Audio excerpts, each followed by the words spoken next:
المنتخب المغربي إلى رصيده ليصبح متصدر للمجموعة التي تأهل منها سلفا المنتخب المغربي والمنتخب التونسي. لكن بعد هذا اللقاء يقدم المنتخب المغربي نفسه بقوة بهذه النجوم التي تتلألأ في الدوري المغربي للمحليين، أسماء قادرة على صنع الفارق بالنسبة للكرة المغربية في قادم الاستحقاق. فوز مستحق بالنسبة للمنتخب المغربي لأنه كان الأفضل في الشوط الثاني وكان الأفضل في النصف الأول من الشوط الأول، وهذا باتفاق من قبل يوسف شيبو وكذلك من قبل حاتم الطرابلسي.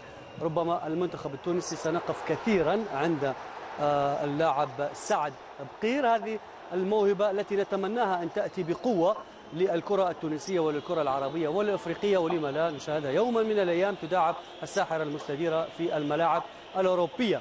إذا أمامنا الأهداف مشاهدينا الكرام التي سجلت خلال هذا اللقاء، 5 أهداف كانت حاضرة بالنسبة لهذا اللقاء، 3 للمغرب و3 أو هدفين بالنسبة للمنتخب التونسي. سنقف عند الأهداف